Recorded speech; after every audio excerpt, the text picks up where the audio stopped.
They traveled through galaxies, defied death on screen, and made us believe in a better future. But their real-life deaths were anything but science fiction. Illness, addiction, loneliness, and death were predictable. These are the astonishing stories of stars who left us too soon. Don't forget to like and subscribe. Let's explore.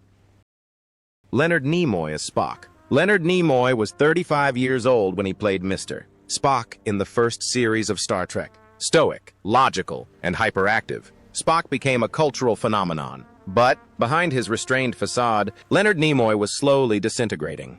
Born on March 26, 1931, in Boston, Massachusetts, Nimoy struggled to escape poverty, working odd jobs and seeking small acting roles. But none of these prepared him for the silent decline that followed the success of Spock. By the early 1970 CE, Nimoy was a prisoner of his own creation, trapped by fan expectations, ridiculed in casting rooms, and unable to find work outside the shadow of Vulcan ears. After this incident, his marriage of over 30 years fell apart. He drank heavily, sometimes secretly, sometimes openly, and his children watched their father gradually become unrecognizable. In 1987, during the filming of Star Trek IV, Nimoy found himself alone in a trailer with a letter from his son, Adam, who was then 21 years old. "I don't know who you are anymore." He didn't answer. Instead, he downed another shot of vodka, eased the pain, and went back to the set as if nothing had happened. That night, he passed out. No hospitalization, no follow-up, just a quiet and bitter recovery and a phone call the next morning. He finally stopped drinking in the 1990 Salcorgia. But the damage was already done. His lungs were damaged, his family relationships were broken. Later, in interviews, he admitted he didn't remember his children's entire lives. "I was there, but I wasn't with them," he said. Leonard Nimoy died on February 27, 2015, at the age of 83, a victim of end-stage chronic obstructive pulmonary disease, the result of decades of heavy smoking during the years he most wanted to forget. At the time of his death, his net worth was estimated at $45 million, but all the money and fame did not compensate for the long nights of longing or the son he almost lost. DeForest Kelley como Dr. Leonard McCoy. DeForest Kelley was 46 years old when he played Dr. Leonard Bones McCoy in Star Trek, the gruff, yet humane, chief medical officer of the ship. His wit and weary compassion were iconic, but the man behind the character carried wounds that never fully healed. Born on January 20, 1920, in Toccoa, Georgia, Kelley spent his formative years trapped in the hell of B-movies, almost always cast as the villain. He had already seen himself die dozens of times on screen, while barely managing to survive in real life. Between roles, he did odd jobs, swallowed his pride, and waited for something bigger, something more real. When Star Trek came along, it was both a salvation and a trap. His subsequent fame was limited and conspicuous. He was loved, yes, but only as McCoy. Roles became scarce. Scripts stopped arriving. Hollywood gave him a label, and that label followed him for the rest of his life.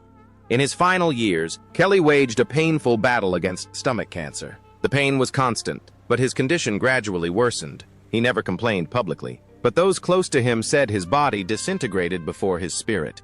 He read old fan letters in the hospital, each one a reminder that, even though Hollywood had framed him, the public never stopped loving him. DeForest Kelley passed away on June 11, 1999, at the age of 79 due to complications from stomach cancer. He left a legacy and a net worth of $5 million, modest by industry standards, but his true wealth lay in the hearts he touched. They call him Bones, but it's the soul that remains. James Doohan as Montgomery Scotty Scott. James Doohan was 46 years old when he played Montgomery Scotty Scott in Star Trek, the dedicated and miraculous chief engineer who kept the company running with sheer grit and genius. His strong Scottish accent, steady hands, and the iconic line, "I gave her everything she had," Captain made him beloved around the world. But those hands held a truth no fan had ever seen. Born on March 3, 1920, in Vancouver, Canada, Doohan's path to fame was paved in war. On D-Day, he advanced on Juno Beach under enemy fire, leading his men through a minefield before being hit 6 times by friendly fire that night. A bullet shattered the middle finger of his right hand. From that day forward, every performance was an illusion. The camera angles, the gloves, the prosthetics, everything was designed to hide what the war had taken away. Most fans never noticed, but he noticed it every day. The physical trauma was just the beginning. Behind his calm, on-screen demeanor, Doohan battled post-war nightmares that never went away. After Star Trek, he was stuck in a rut. 2 failed marriages had drained him financially. Raising 7 children led him to countless conventions, fan events, and voice acting jobs, grateful for the love but exhausted by the work.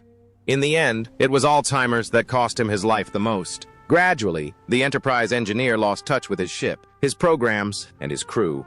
There were quiet moments when he didn't recognize old friends, and painful moments when he didn't recognize himself. James Doohan passed away on July 20, 2005, at the age of 85, due to complications from pneumonia and Alzheimer's disease. His ashes were partially scattered into space in 2008, marking the last interstellar journey he dreamed of making. At the time of his death, his net worth was $7 million, but no number can measure his courage or his legacy.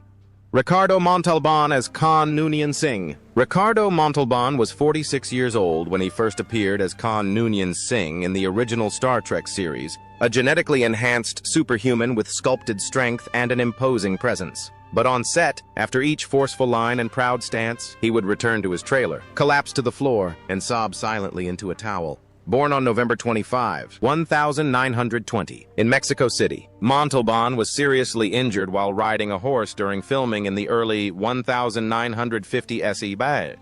A fall crushed 2 vertebrae and permanently damaged his lower spine. For decades, he hid the pain behind a facade of calm when returning to the role of Khan in Star Trek II. As Khan's anger grew into his 61 years, the pain became more intense. He refused to use a stunt double. He refused special accessories. His chest, realistic and rigid, became a visual legend, while, just below, his vertebrae gradually degenerated. There were days when he could barely walk. Crew members whispered as he curled up on the floor between takes, clutching his sides, unable to breathe due to the throbbing pain. He wore braces hidden under his suit and took painkillers, but the pain persisted. However, whenever the camera panned, he remained upright, his eyes shining and his voice firm. Khan never wavered. Deep down, he once said, the hardest part wasn't the pain, but knowing he had to endure it to continue working in a field that wasn't suited for men like him. As a Mexican actor in Hollywood, he fought twice as hard for half the roles, and fought for others, founding the Nosotros Foundation to break down the doors that were always slammed in his face. By the end of the 1996, he was in a wheelchair. His spine was fused in several places. Acting became rare, the pain persisted, but he still smiled at conventions. He still gave autographs. He still remained seated stoically because Khan never bowed. Ricardo Montalban passed away on January 14, 2009. At the age of 88, a victim of congestive heart failure, he died at his home in Los Angeles. His net worth was estimated at $10 million, but no number can measure the cost of a life lived in suffering, or the legacy of a man who endured it with unwavering dignity. Mark Lenard as Sarek. Mark Lenard was 42 years old when he first appeared as Sarek, the Vulcan ambassador and Spock's father, calm, controlled, a pillar of logic amidst the chaos of the galaxy. But while Sarek shone among the stars, the man behind the character wept quietly backstage. Born on October 15, 1924, Lenard built his career with a quiet strength. He played Romulans, Klingons, and finally, the role that defined him, Sarek. But even at the height of the Star Trek cultural boom, he was barely a household name. He attended conventions, sometimes ignored by fans trying to get autographs from the cast's more famous actors. Between appearances, he returned to guest roles and off-Broadway shows, battling the bitter truth that Sarek's prestige didn't translate into a steady salary. The darkest moment came at the end of the 1980s when his health deteriorated. A suspicion of cancer arose, but Lenard, who did not have health insurance at the time, postponed treatment to avoid hospital bills. For months, he performed on stage in pain, even vomiting between acts, in a grueling production of King Lear. He refused to stop, fearing that an absence from work would mean complete disappearance. As his condition worsened, he gradually withdrew from public life. A common sight at science fiction conventions, he became a rare figure, commented on by his loyal fans. In the early 1996, he stopped answering calls from his former castmates. When he finally appeared as Sarek in Star Trek: The Next Generation, he was dying, with glazed eyes, a weak voice, and trembling hands, even off-screen. Mark Lenard passed away on November 27, 1996, at the age of 72.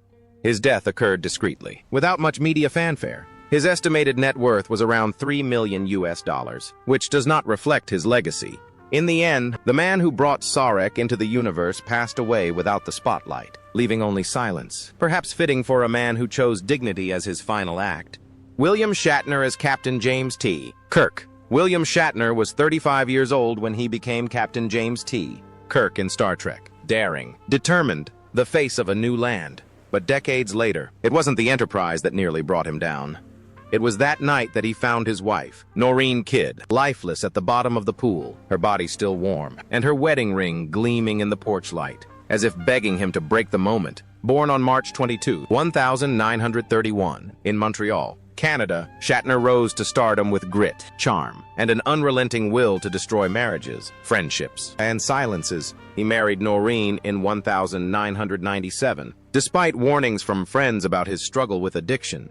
Even so, he loved her, passionately, perhaps recklessly. But on that summer night in 1999, everything fell apart. Returning home from a horse show, he called her name, heard nothing, and went out into the yard. She was lying face down in the pool. Paramedics arrived. The autopsy showed she had ingested alcohol and Valium. The tabloids blamed him. Anonymous letters kept arriving. Some said it was negligence. Others whispered even darker things. Shatner fainted. He locked himself in his house for days. Later, he admitted that he had almost followed her, that he had stood at the edge of that pool more than once, contemplating its stillness. He blamed himself, blamed his absence, blamed his reputation, blamed his inability to save her. Therapy arrived.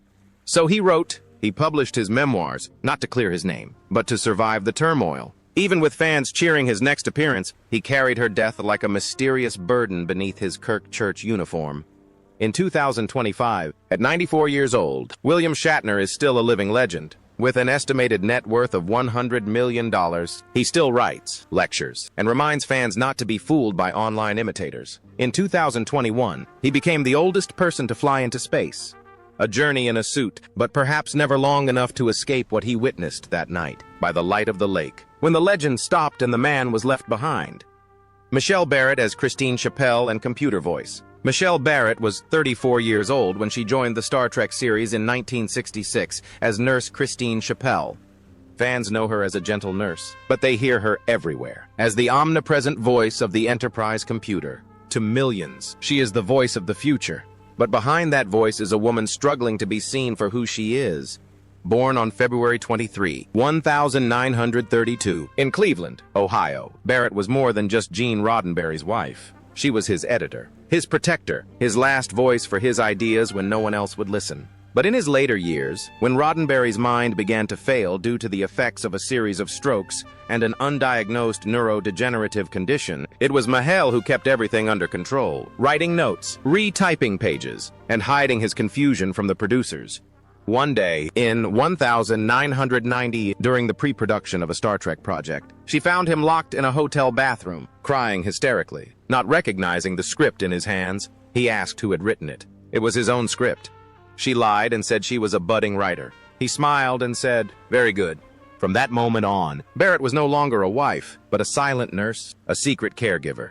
She canceled her voice acting gigs to care for him, hid her illness from the studio, and battled exhaustion, knowing that if the truth came out, everything they had built could go up in smoke. Hollywood doesn't want its visionaries to die. It wants them to be great. When he died in 1991, she did not publicly mourn his death. She returned to work immediately. But by then, her health had already deteriorated, with frequent fatigue and brittle bones, which were later diagnosed as early symptoms of leukemia. She never spoke of the night she found Gene unconscious in bed, nor of cleaning the blood from the pillow before calling 190. These memories stayed with her, even as her body began to decay. Michelle Barrett died on December 18, 2008, at the age of 76, after a silent battle with leukemia. Her ashes were sent into space along with Gene, as she had promised him years before. At the time of her death, her net worth was estimated at $10 million, accumulated over decades of work, loyalty, and sacrifice that few truly witnessed. Nichelle Nichols as Nyota Uhura. Nichelle Nichols was 34 years old when she played Lieutenant Nyota Uhura in Star Trek, the calm and authoritative voice of the Enterprise. and one of the first black women on American television to be portrayed as more than just a handmaiden. She represented dignity, progress, possibility, but her real life was quietly crumbling behind that shiny uniform. Born on December 28, 1932, in Chicago, Illinois, Nichols entered Hollywood with enthusiasm and talent, but had the door slammed in her face. While Uhura was breaking barriers, Nichols was still receiving offers for maid roles and supporting parts. After Star Trek, the offers came to nothing. She faced 2 failed marriages, persistent health problems, and an industry that celebrated her legacy, but rarely gave her work. In the 2010s, Nichols' health began to deteriorate. A stroke in 2015 signaled the beginning of a long decline. Dementia began to affect her, slowly robbing her of her memory, speech, and independence. Then, a legal battle erupted, with her son and former partners vying for control of her assets. Accusations of elder abuse, financial manipulation, and isolation surfaced. Nichols, once an example of strength, found herself immersed in a nightmare she couldn't even name. Nichelle Nichols died of heart failure on July 30, 2022, in Silver City, New Mexico, at the age of 89. Only a few trusted loved ones were present. Her net worth at the time was estimated at $8 million, earned not only through acting but also through resilience. The woman who once spoke on behalf of the stars left behind a historic legacy, stained by betrayal. Aaron Eisenberg as Nog. Aaron Eisenberg was only 24 years old when he took on the role of Nog in Star Trek Deep Space Nine, a defiant and soft-spoken Ferengi who would become one of the series' most heroic characters.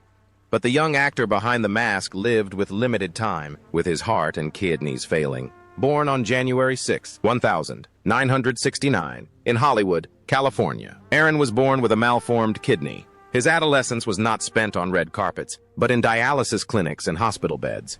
At 14, he underwent his first kidney transplant. In 2015, decades later, the kidney died. He couldn't afford another transplant. In desperation, he created a GoFundMe page. The man who once wandered the corridors of Starfleet now waited by the phone for unanswered calls from donors, connected to machines, living minute by minute. One night, a few months before his second transplant, he collapsed in the bathroom. Alone and breathless, he walked to the phone and called his fiancée, whispering, "I don't know if I can make it." She arrived before the ambulance. It was at that moment, exhausted and breathless on the tiled floor, that Aaron realized his body would never forgive him for surviving so long. The transplant came, but it was too late to repair the damage done over the years. His already overworked heart began to fail. Even so, he appeared on podcasts, conventions, and fan meetups, cracking jokes despite the pain. He never told most people how bad things were. Aaron Eisenberg died of heart failure on September 21, 2019, at the age of 50. His net worth was only $1 million, but his value to the Star Trek community was immeasurable. For fans, he's more than just Nog. He's proof that even the smallest characters on screen can face the toughest battles and still smile. René Auberjonois as Odo. René Auberjonois was 52 years old when he joined the Star Trek Deep Space Nine series in 1993, playing Odo, a shapeshifter who longed to understand humanity but would never truly feel part of it. Beneath his rubbery shell and solitude, René dedicated decades of silent pain to the role. Born on June 1, 1940, in New York City, René spent his life seeking meaning through art. He was disciplined, reserved, and never overdid it. But, for months, he ignored the signs of shortness of breath and wheezing, which he attributed to age. That morning, in the garden, he reached for the shovel, but fell to his knees, his vision blurred and his ribs aching. When he looked down, his hands were red. He forced a smile and said aloud, "You're exaggerating." But he knew. An examination a few days later confirmed it. Terminal, inoperable, fast-tracked lung cancer. Finally. He didn't speak to anyone for weeks, not even Judith. He rehearsed the words, but couldn't pronounce them. Instead, he continued acting, recording audiobooks, answering fan mail as if everything was fine. Until one night, while recording a voice at home, he fainted mid-recording. Judith found him lying on the floor, with the microphone still working. That's when the silence was broken. From then on, everything was a matter of timing. He planned his death like a concert. The music was chosen. The photos were selected. The script was written for donation. Friends were invited to say goodbye, but without any prior notice. He didn't want pity. He only wanted presence. The slideshow he made, with Beatles songs, was played on a loop on a dimly lit projector while he drifted into a coma. his lungs failing and his breathing labored. René Auberjonois died on December 8, 2019, at the age of 79, from terminal lung cancer at his home in California. His death was attended by physicians, according to California law. His net worth at the time was estimated at $5 million, but nothing he possessed was more significant than the dignity he regained in a single scene that no one else could have written for him.